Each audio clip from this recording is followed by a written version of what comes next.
CPS decision, it's been announced today, no charges will be brought, but one complaint remains under investigation, remains under consideration. Of course, that's the one relating to South Thanet, the seat that you fought. What's your reaction? I've got grave reservations about what happened in South Thanet, and indeed in by-elections that took place in preceding years. I had the impression at the time that the law was frankly just being ignored by the big parties because they thought that nothing would ever happen to them. So I guess it's in the lap of the gods now. What happens is all in the hands of the CPS.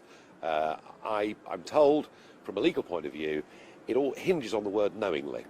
So the reason that 14 cases have been cleared this morning is that the MPs didn't knowingly realise that a battle bus was coming in and it wasn't part of the expenses.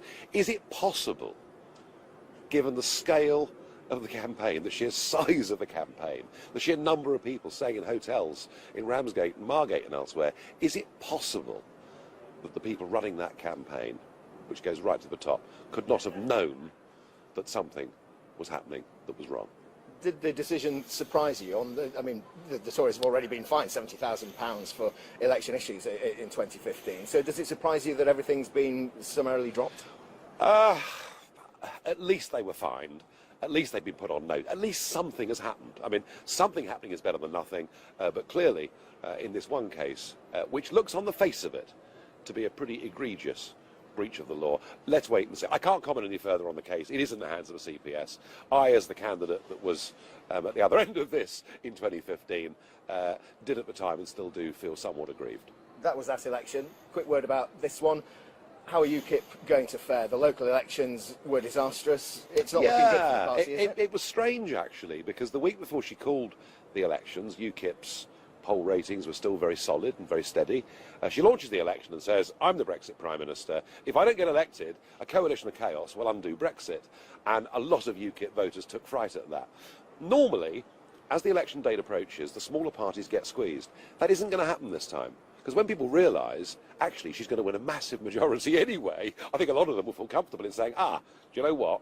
We need it to be a proper Brexit, and UKIP is that voice. So I think it's been a very tough start to the campaign because May just swept the board with those UKIP voters. They don't want Brexit undermined by the SNP, the Lib Dems and Labour. But when they realise that's not going to happen, I think it'll get a bit easier. In terms of this election campaign, is there a sense of frustration? Do you wish you still had your hand on the tiller? Well, I tell you what's strange is that I watch the Prime Minister every day on the news using exactly the same words and phrases that I used for 20 years and was vilified for, and she's about to win a huge majority. Look, in a way, come on, it's a fantastic victory for us. In terms of the election, I mean, can you win any of those votes back? In 2015, 4 million votes. Yeah. It looks as though on the local elections it's not going to be anything like that. I mean, is this really the end of UKIP?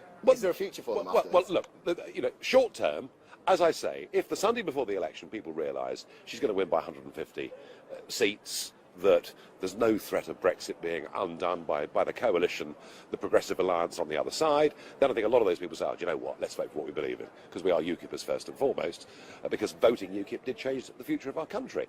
Longer term, look, if in 2 years' time Theresa May has been successful with Brexit, as successful as she was as Home Secretary, in terms of not delivering, UKIP could be bigger and more relevant than it ever was. It really is UKIP's future is going to be, after this election, very much in the hands of the Prime Minister.